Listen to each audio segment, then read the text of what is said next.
Tuhan Yesus Kristus berkata, pelacur dan pemungut cukai lebih dahulu dibandingkan orang Yahudi dan imam.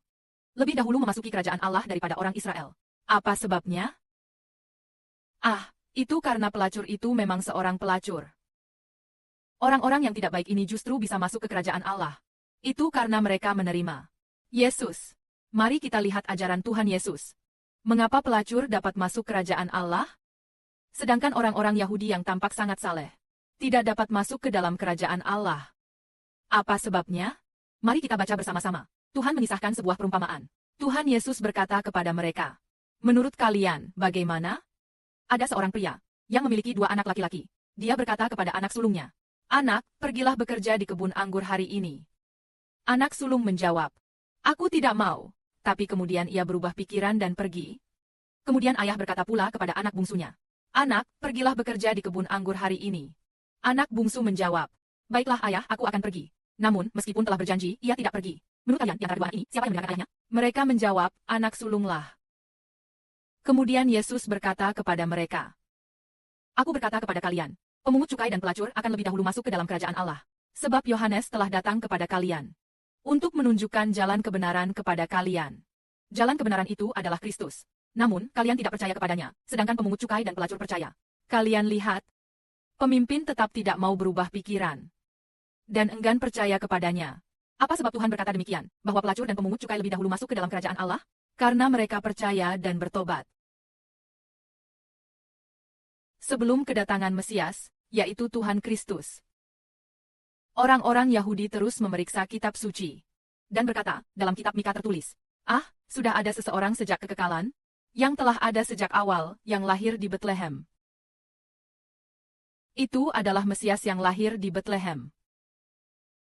Ketika dia datang, yakni ketika Kristus datang, kita mendengar agar kita percaya kepadanya. Sebenarnya itulah pikiran mereka.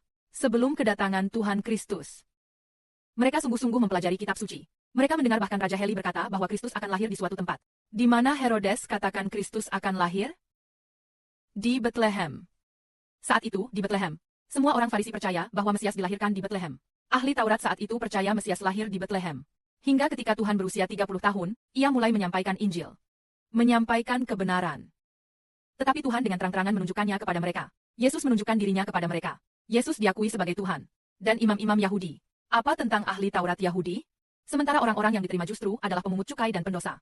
Orang-orang yang dianggap remeh, orang buta, bahkan pelacur pun diterima. Mereka yang menerima Yesus termasuk orang-orang berdosa, buta, dan timpang. Mereka pun bisa masuk ke dalam kerajaan Allah. Sebenarnya, dalam pandangan Allah, setiap orang adalah pendosa. Tak peduli apakah orang Yahudi atau orang Farisi, juga orang Farisi Yahudi. Semuanya sama. Demikian pula orang yang rendah hati. Semuanya sama-sama pendosa. Mereka yang perlu menerima Yesus, yaitu yang menerima penebusan dari Yesus, hanya mereka yang dapat masuk ke dalam kerajaan Allah. Oleh karena itu, Tuhan berkata bahwa pemungut cukai dan pelacur akan lebih dahulu masuk ke dalam kerajaan Allah, karena mereka bersedia menerima Tuhan Yesus. Hal ini juga sangat menakjubkan di antara kita. Kitab Sabarab, seperti halnya Tuhan Yesus.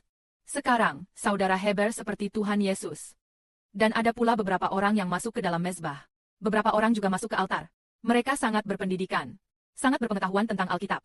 Bahkan menjadi guru, pendeta wanita yang berkhotbah dan mengenal Alkitab. Namun orang-orang itu akhirnya tidak memperoleh. Sebaliknya, saudara dan saudari yang rendah hati memperoleh. Mereka menolak si Belison. Maka mereka tidak bisa masuk kerajaan Allah. Seperti hukum kuno, orang Saisir. Orang yang tidak terima Tuhan tidak dapatkan, dan tidak bisa masuk kerajaan Allah. Sebaliknya, orang yang rendah hati yang menerima bisa masuk kerajaan Allah. Semoga kemuliaan hanya bagi Tuhan Bapa. Amin.